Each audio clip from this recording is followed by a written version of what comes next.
Hello students, मेरा नाम अंकुश कुमार है और मैं कंप्यूटर अवेयरनेस पर एक सीरीज शुरू करने वाला हूं जिसमें हम बेसिक कंप्यूटर से एडवांस कंप्यूटर के बारे में सीखने की कोशिश करेंगे। कंप्यूटर के बेसिक लेवल से हम कंप्यूटर के एडवांस लेवल्स तक के जो सब्जेक्ट्स होंगे उनके बारे में हम जानने की कोशिश करेंगे, उन कॉन्सेप्ट्स के बारे में हम जानने की कोशिश करेंगे।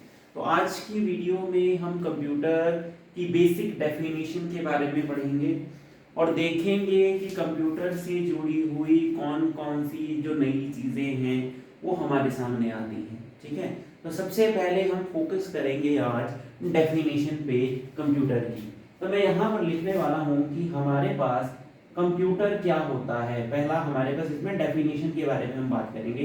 तो कंप्यूटर जो है, कंप्यूटर को हिंदी में एक शब्द ही दिया गया है जिस शब्द को बोला जाता है संगणक। कंप्यूटर को हिंदी में एक शब्द दिया गया है, उसको बोला जाता है संगणक। ठीक है, और उसके साथ ही अगर मैं इसकी डेफिनेशन की बात करूं तो मैंने कंप्यूटर की डेफिनेशन को दो पार्ट्स में डिवाइड किया है। ठीक है, जिससे जिससे हमें इसको समझना और इजी हो जाएगा। तो मैं पहला पार्ट इसका लिखने वाला हूं, यानी इसका पहला पॉइंट मैं लिखने वाला हूं कि कंप्यूटर जो है एक इलेक्ट्रॉनिक मशीन होती है। Computer is an electronic machine.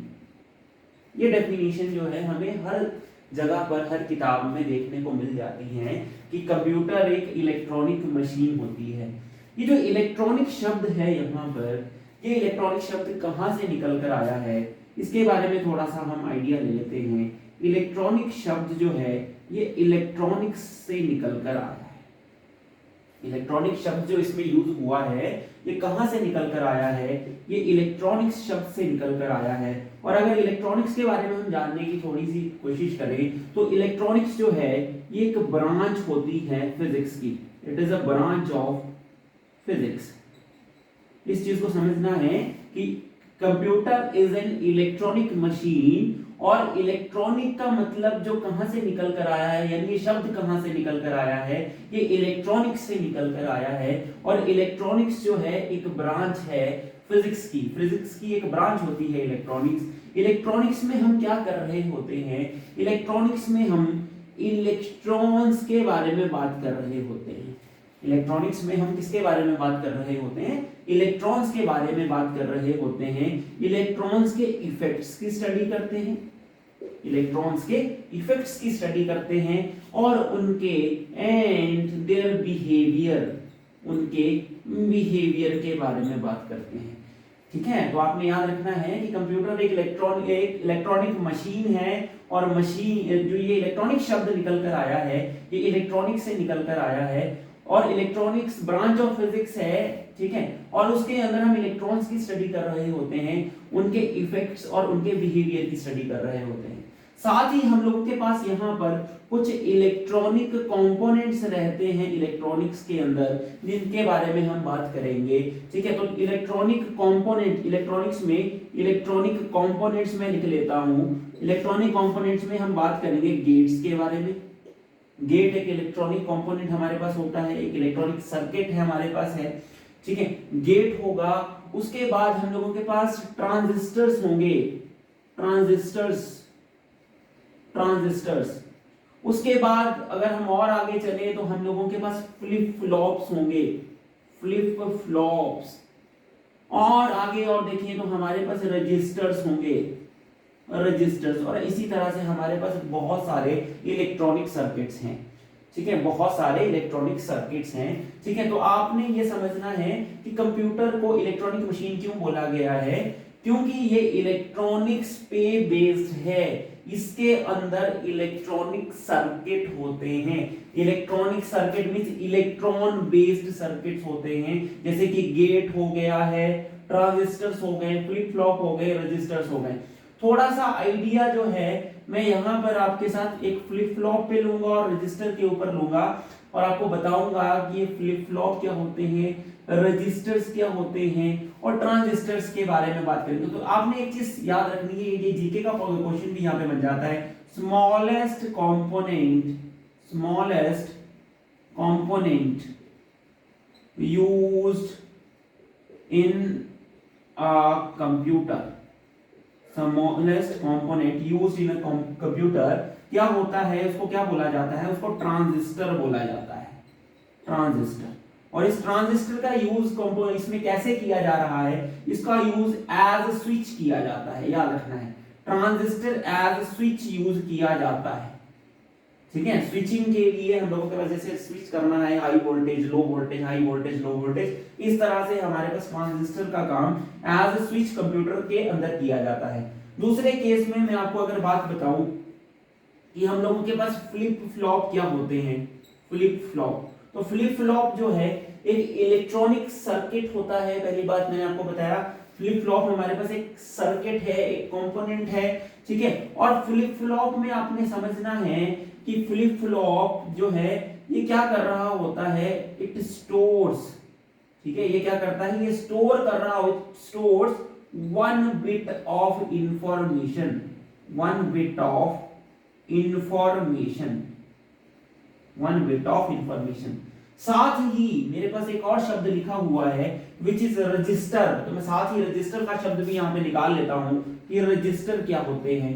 Register के पे बेस्ड हम लोगों के पास क्वेश्चन बनता है, ठीक है, याद रखना है, register is fastest memory, fastest memory, register को क्या बोला जाता है, फास्टेस्ट मेमोरी बोला जाता है। एक चीज मैं यहां पर और लिख दूंगा, it is sequence of flip flops, इसको क्या बोला जाता है, it is sequence of flip flop. देखो ध्यान से देखिए, फ्लिप फ्लॉप के अंदर हम एक बिट ऑफ इंफॉर्मेशन को यूज स्टोर करेंगे, ठीक है। साथ ही अगर हमें एक से ज्यादा बिट की इंफॉर्मेशन स्टोर करनी है तो हम किसका यूज करेंगे, हम रजिस्टर्स का यूज करेंगे। तो इसीलिए हम लोगों को फ्लिप फ्लॉप्स को सीक्वेंस में लगाना पड़ेगा, मींस एक बिट, फिर साथ में दूसरा बिट, फिर तीसरा बिट, ठीक है।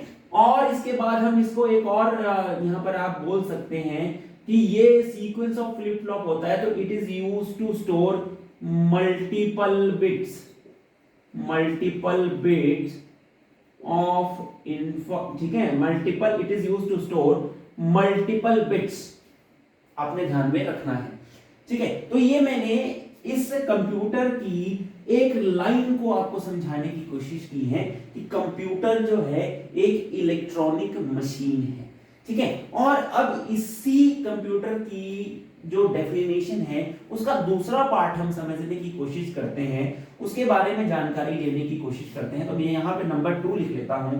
कंप्यूटर में आपने एक चीज समझनी है कि हमारे पास ये कंप्यूटर किस चीज के ऊपर काम कर रहा होता है, ये इनपुट, प्रोसेस एंड आउटपुट के ऊपर काम करता है, यानी इस मॉडल के ऊपर ये काम कर रहा होता है कि हमारे पास कंप्यूटर में इनपुट आएगी, उस इनपुट को हम प्रोसेस करेंगे और प्रोसेस करने के बाद हम उसकी आउटपुट देंगे, यानी कंप्यूटर हम लोगों को क्या देगा, एक आउटपुट देगा, ठीक है। और ये आउटपुट कैसी होती है, ये यूजर के अकॉर्डिंग, यूजर अपने अकॉर्डिंग उसकी आउटपुट चाह रहा होता है, इसलिए कई बुक्स में इसको डिजायर्ड आउटपुट भी लिखा जाता है, यानी यूजर के द्वारा चाही गई आउटपुट, डिजायर्ड आउटपुट, ठीक है। तो आपने समझना है कि कंप्यूटर में, कंप्यूटर क्या है, एक ऐसी मशीन है जो इनपुट लेती है, इनपुट को प्रोसेस करती है और हमें आउटपुट देती है।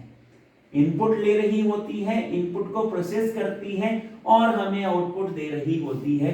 उसके बाद याद रखना ये इनपुट कैसी हो सकती है भाई, ये चीज समझना है, ये इनपुट जो है ये डाटा होता है, ये किसी तरह का कुछ डाटा हो सकता है।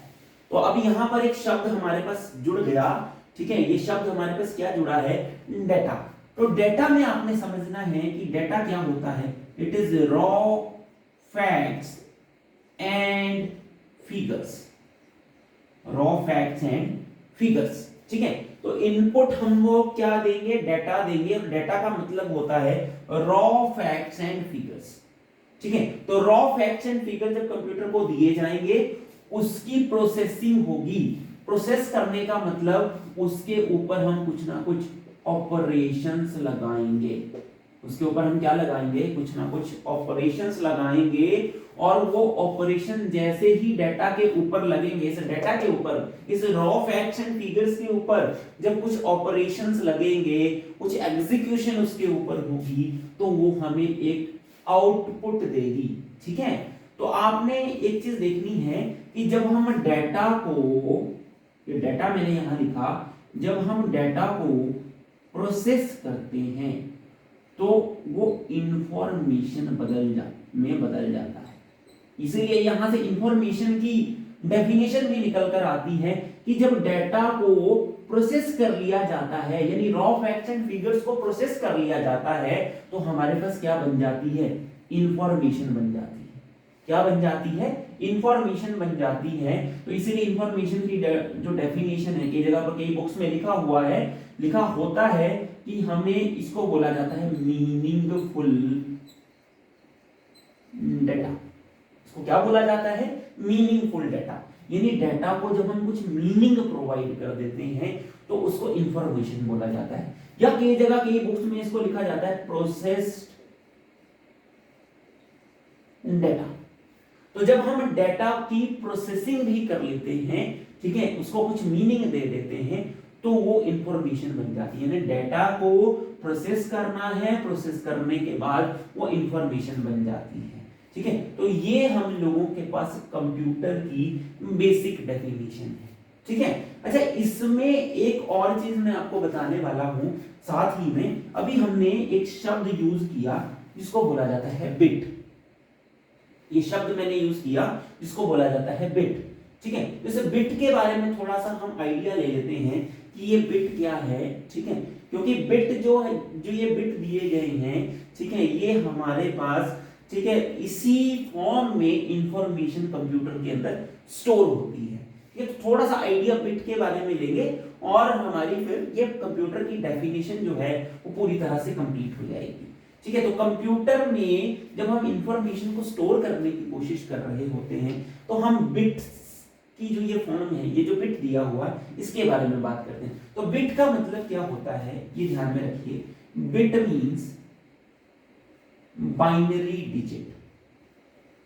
बिट का मतलब होता है बाइनरी डिजिट। बाइनरी का मतलब दो, बाइनरी मींस टू। ठीक है, और टू भी कौन कौन से, बिट मतलब या तो भाई जीरो होगा या भाई वन होगा। ये चीज समझनी है कि या तो इंफॉर्मेशन आपके पास जीरो में हो सकती है या वन में हो सकती है। बाइनरी का मतलब ये है। तो बाइनरी में जीरो और वन। ठीक है, बाइनरी यहां पर आ जाता है जीरो एंड वन। अब इसको आप देखो, कंप्यूटर एक इलेक्ट्रॉनिक मशीन है, ये इलेक्ट्रॉन्स की स्टडी कर रहे हैं, यानी उसके इफेक्ट्स एंड बिहेवियर की बात की जा रही है। ठीक है, तो इलेक्ट्रॉनिक मशीन है तो ये किस पे काम कर रही होगी, इलेक्ट्रिसिटी पे काम कर रही होगी। ठीक है, तो इसी तरह से हम जीरो को बोल सकते हैं लो वोल्टेज, लो वोल्टेज। ठीक है, और वन को हम बोल सकते हैं हाई वोल्टेज। ठीक है, तो इस तरह से आपने जीरो और वन को समझना है कि जीरो और वन का, यानी इन बिट्स का कंप्यूटर के अंदर क्या महत्व है। आई होप आपको ये डेफिनेशन क्लियर हुई होगी, और आज के बाद आप कंप्यूटर की डेफिनेशन को याद ना करते हुए उसको समझोगे।